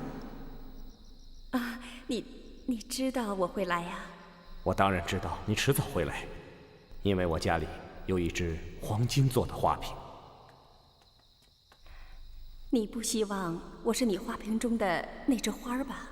你忘了贾某的一句话：我家花瓶里的花，不舍得让别人看。玉儿，哎呀，你这人怎么这样啊？你听我说，啊！你怎么这样啊？我只是想在你们家躲几天，我没有别的什么想法。要是这样，我就走了。玉儿，对不起，都是我的错，怨我一时冲动，我不应该这样对待你。你想住多久就住多久，我以后再也不会这样对待你了，怎么样？请吧。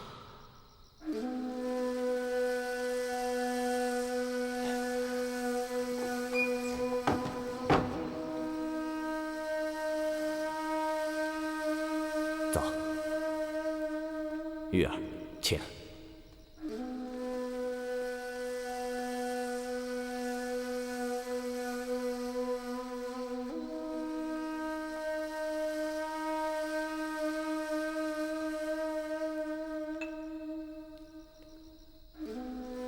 这花瓶里没插一枝花儿。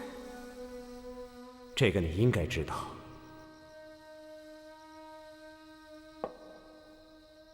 我可不是什么花容月貌。但你会咬人呐。对不起，疼吗？说实话，我还真希望你再咬我一口。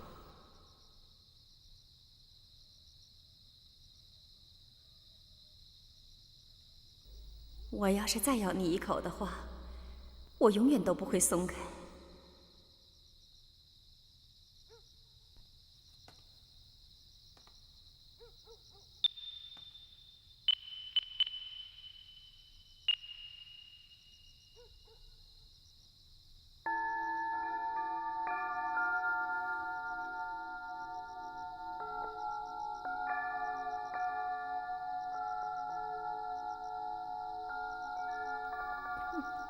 等等，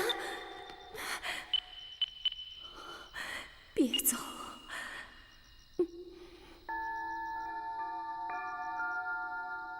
玉儿，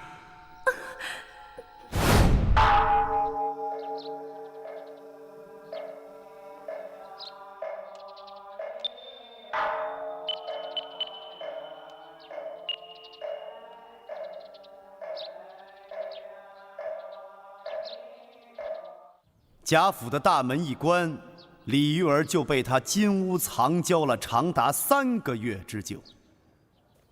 为了达到长期霸占人妻的目的，你又不失时机地放出了一条所谓杜松杀妻的流言。其目的有2个呀，一个他要让世人相信李玉儿已经确实不在人世了；第二，让你赶快判杜松一个杀人偿命，他好逍遥法外。贾秀才，一箭双雕，何其妙哉！但是此计要想成功的话，他得有人打官司告状啊。于是，在你的极力怂恿之下，李丁变成了去官府的告状人。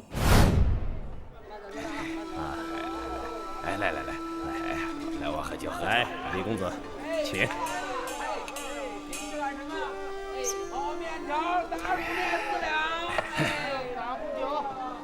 我姐姐要真是有个3长2短，我李丁绝不与那姓杜的善罢甘休。哎，别急嘛。李公子既然有同胞之情，何不到县衙去告状呢？我要是手上有证据，早就上县衙投状了。哎，找证据那是县衙的事儿啊。只要你把杜松告到县衙，令姐是不是被杜松所谋杀，官府和县衙肯定会给你查个水落石出。李公子，如果你想找人写诉状，在下愿意效劳。你我素不相识，萍水相逢，不知你何以这般热心于我？这叫路见不平，拔刀相助，岂非是人之常情？啊？我只想请求官府查明真相。要是直接诉告杜松杀人，似乎有点儿……你怎么就听不明白呢？啊？这衙门是民不举，官不究。要想让官府查明令姐遇害的真相，你就要到衙门里去呈递诉状，否则，你怎么能让官府来插手此事呢？嗯，来，喝。啊。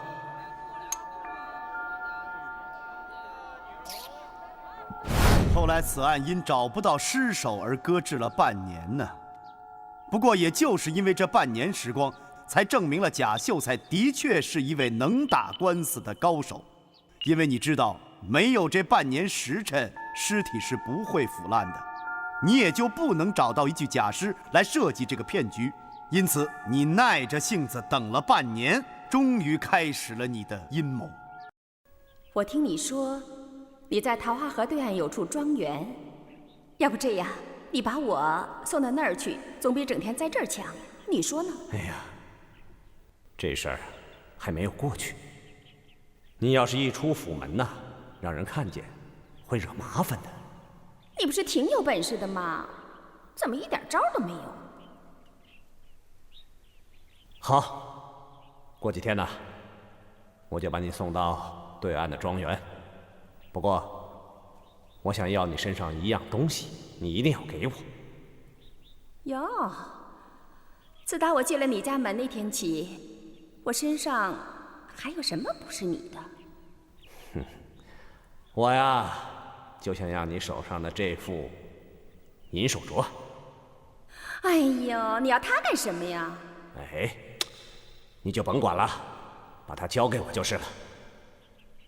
那不行，我身上什么东西都可以给你，但唯独这个不可以。哼，像宝贝一样啊？那当然。这样吧，我再给你打几副金的，换你这副银手镯，怎么样？你不知道，这镯子是我外祖母一代代传下来的，它比我的命都重要，你知道吗？如果你想跟我做长久夫妻的话，你就必须把它摘下来给我。我宁可不跟你做长久夫妻，我也不会把它摘下来给你。不许你说这样的话，我就不信，我们俩的情谊都不值这副银手镯。对呀，可是这是我外祖母传下来的呀。你拿来吧。你干什么呀你？给我！给我！你不动疼我了？你先坐。玉儿，玉儿，对不起你啊。干什么呀？是我手重，我给你抱上。不要。来。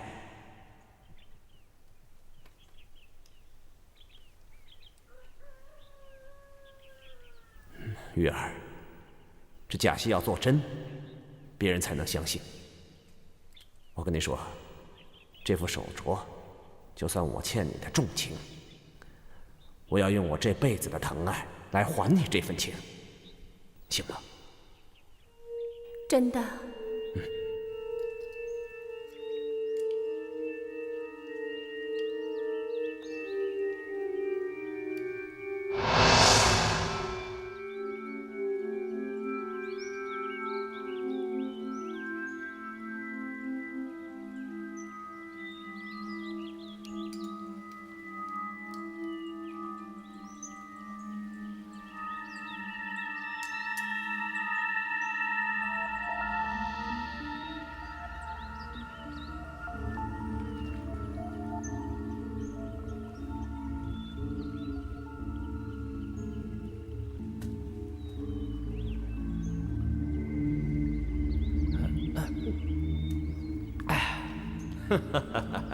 传家。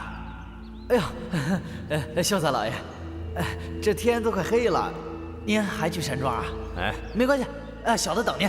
我不去山庄。那您去。啊，来，把酒抬上来。哎呦，老爷，这我可担当不起啊！哎呀，谢谢啊，慢点啊，这酒。哎呀，谢谢老爷，谢谢老爷。您看您这是，您看，传家，你我在一条船上，还客气什么呀？啊？那是。贾老爷，您要是有什么需要小的帮忙的，您尽管说啊。也没什么屁事儿，啊，就算有事儿也是个小事儿，希望你帮帮忙。你说您老人家是呼风唤雨的人，找我办事儿，想必是天大的事儿。你说，这对面埋着个什么？老爷，您可不能推板儿，不能这样。您可是说好了的，上次您可没少拿呀。我贾某的手是干净的，可你这手是沾着血的。我告诉你，人的手上沾屎、沾粪、沾尿、沾什么都行，就是不能沾人血。如果沾上了，就一辈子也洗不掉。秀才老爷，您可是答应我的，您不能卸磨杀驴啊！看把你吓的啊！我说过了，我们俩在同一条船上说话，难道我还能到官府去告你不成？那你有什么事儿，小的照办就是了。我是这么想的，你说这件事儿是过了半年了，可我这心里一直不落忍呢。你说，如果一旦有人发现那儿埋了一具尸体，官府再追究起来，肯定要怀疑到你我的头上。那怎么办呀？我说，你不能把他挖出来，到县衙去报案吗？小的我怕这个，我不是等于自投罗网吗？哎，我说，你听没听到杜松杀妻案？这家喻户晓，谁都知道。可县衙到现在也没有找到李氏的尸体。老爷那意思是让我去县衙报案，说李氏的尸体找到了。如果衙门认定这是李氏的尸体，你我不都没有后顾之忧了吗？可是这是一具男尸啊！是，这尸体是有男女，它分男分女，你知不知道？可要是一堆白骨，它不就不分男女了吗？再说了，这县衙里的县太爷，我对他太知根知底了。这成吗？成不成？我这打官司的还不比你更清楚吗？啊？既然这样，那老爷吩咐就是了。不过那个刁知县，他就这么好糊弄？是，问得好。这戏要演好，还得叫县衙相信，啊，就必须要有证据，要有李氏的证。什么证物？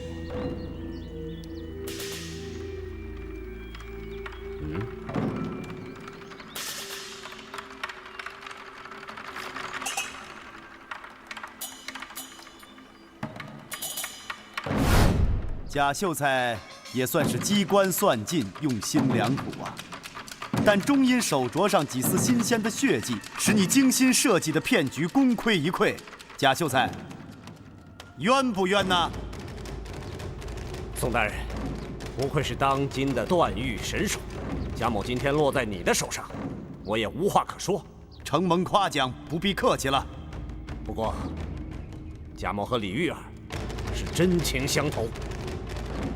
真情相投，若不是你在另外一件事情上也露出了马脚，我真就信了你的鬼话。什么事儿？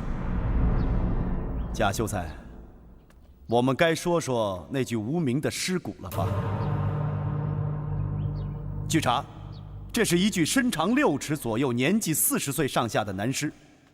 尽管1年前被不明不白地埋在了异地他乡，但是这却是1年前一桩离奇的谋财害命案，昭然若揭。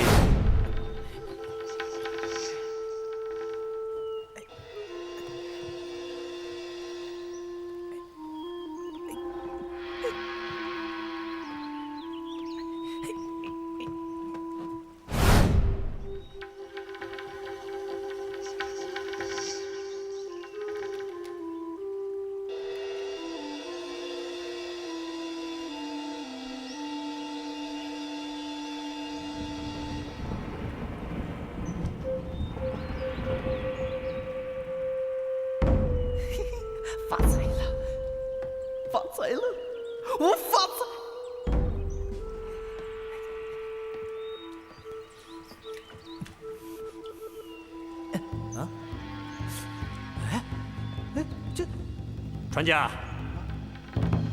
这就是你干的好事儿。老爷，贾伯古，按一个秀才应有的德行，你该向官府报案才对，可你却采取了一种见不得人的方法，你居然与凶手坐地分赃，这与同谋害命有什么两样？如今那传家因怕东窗事发而悬梁自尽，而你呢？你这个衣冠楚楚的秀才老爷呢？一个秀才不修操德，同谋害命这是其一，霸占人妻这是其二，弄送县人这是其三。以上3条罪状，大宋刑法岂能容你？宋大人，饶命啊！宋大人，饶命啊！宋大人，此贼竟然如此可恶！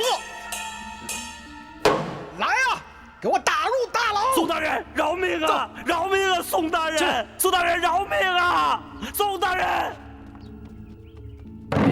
您请，走走走走，快点，这。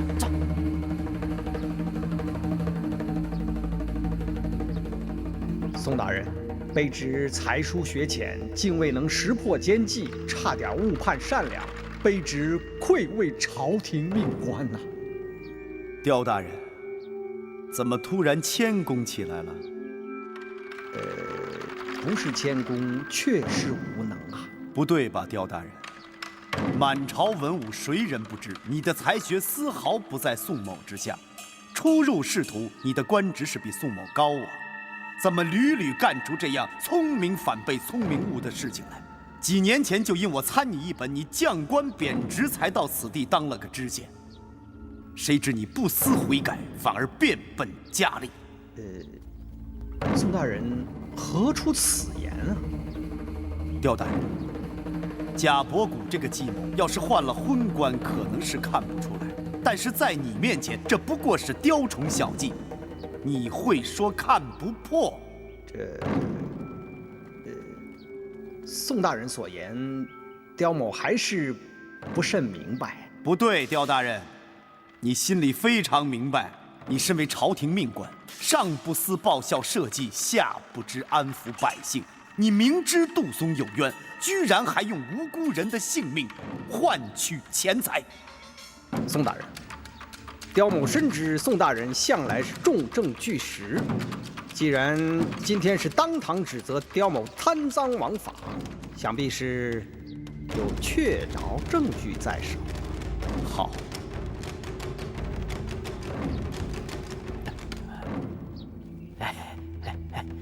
聚德银庄你可认得？认得，认得。常去吗？常去。去干什么？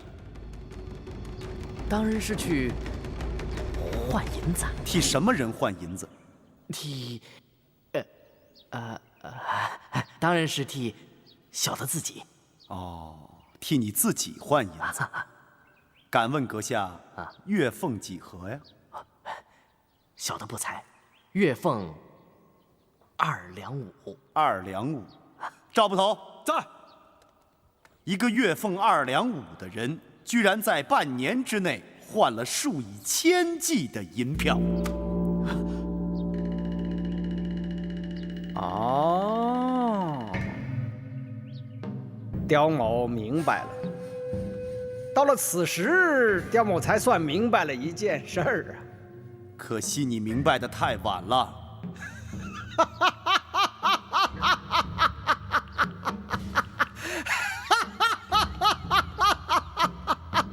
刁大人，事到如今，居然你还笑得出来，礼义廉耻信，你真是修炼到家了。宋大人说话不要太刻薄了嘛。你知道刁某到了此时此刻，为什么还能笑得出来吗？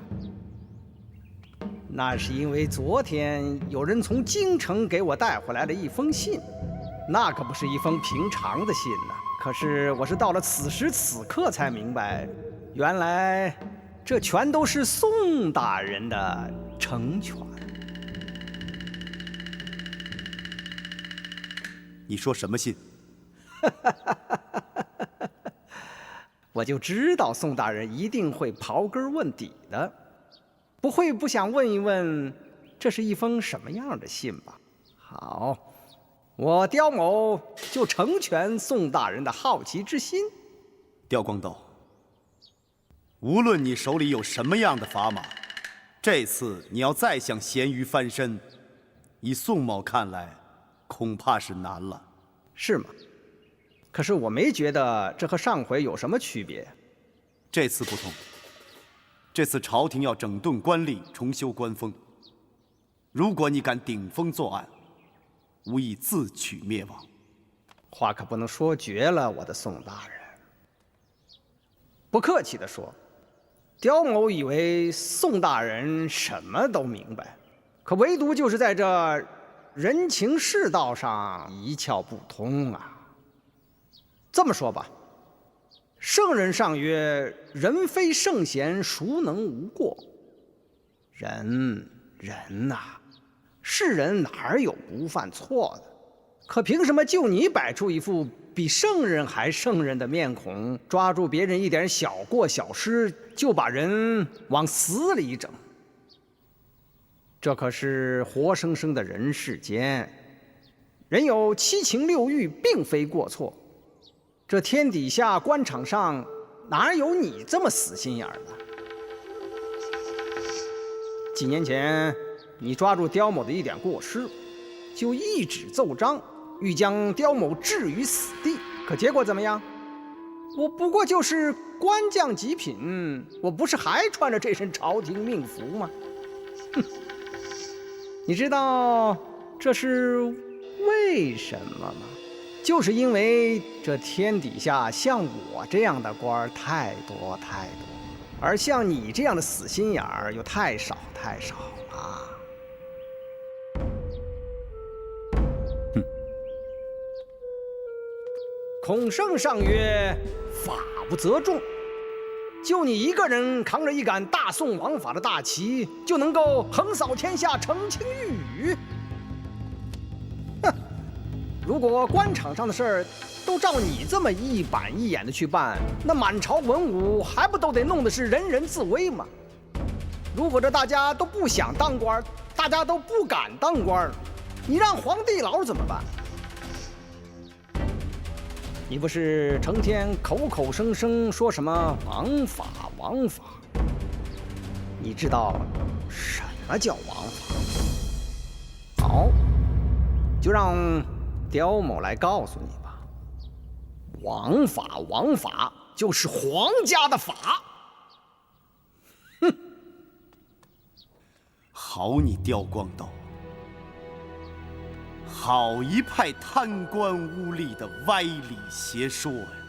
姓刁的，似你这般满腹经纶，如果好好修修官德，何至于自寻绝路，落个千古骂名？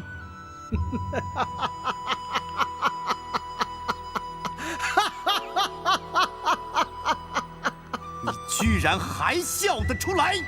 宋大人，你可真逗啊！就你一个小小的提刑官，能把我刁某怎么样啊？你也太过天真了吧！你也不想一想，我这一个区区的七品芝麻官，为什么就敢这么肆无忌惮的跟你这个刚正不阿的提刑官叫板？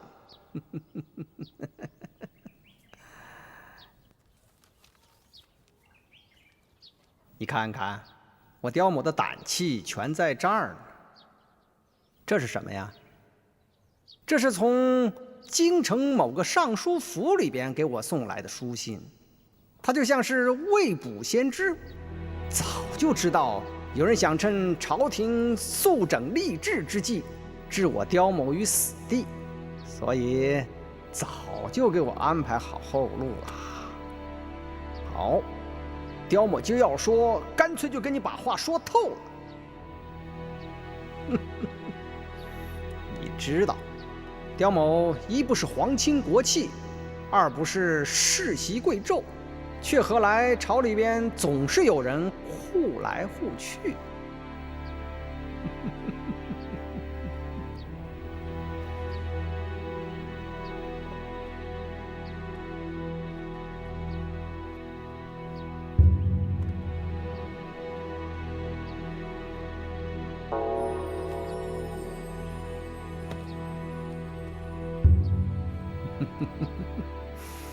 看见了吧？看懂了吧？我刁某10几为官，所获不义之财何止千万。可时到今日，我还是过着这么节衣缩食的清贫日子，连1两黄金也舍不得花。这钱干什么用了？齐语里边有一句话，叫“小卒过河就是车”。刁某正是用这不义之财，为了小卒子过河造船搭桥了。明白了吧？刁光斗，你无非是用这些不义之财笼络一个大贪官，来保住你这个小贪官就是了。说得对，可是也不全对。那些高官们要保的并不是我刁某，而是他们自己。因为如果我刁某活不成，那京城里边那些1品2品的高官都得给我陪葬。所以，你说你一个小小的提刑官，又能奈我如何呀？啊？我可以告诉你，我敢肯定，现在我刁某异地为官的御批文书已经在路上。你宋大人就是想弹劾我，恐怕时间也来不及了吧？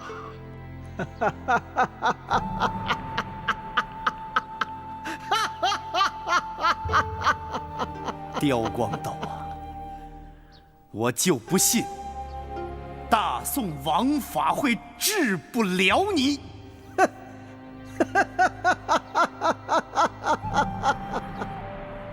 圣旨到，刁光斗接旨。宋大人，恕刁某不再奉陪了。万岁万岁万万岁！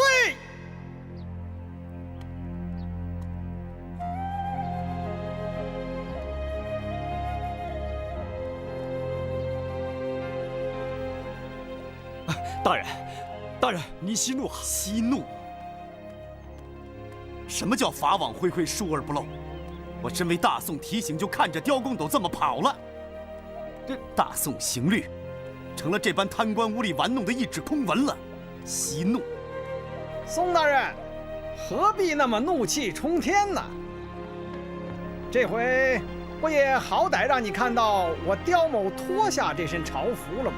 可是我这颈上人头却是得以保全啊，知道吗？自今日始，我刁某这颗小卒子就算是过了河了，你我后会有期。大人，虽然圣旨没有惩罚这姓刁的，不过不也让他削职为民了吗？这哪叫削职为民呢？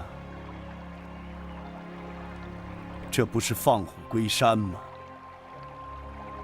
大人，三国时期，周瑜死后，诸葛亮为什么哭得那么伤心啊？那是因为他失去了一个真正的对手。你是说，他还能够跟我成为对手？我有一种直觉，你还会和他相遇的。下次他要再犯在我们手里，一定不放过他。说心里话，这一次我没能赢他。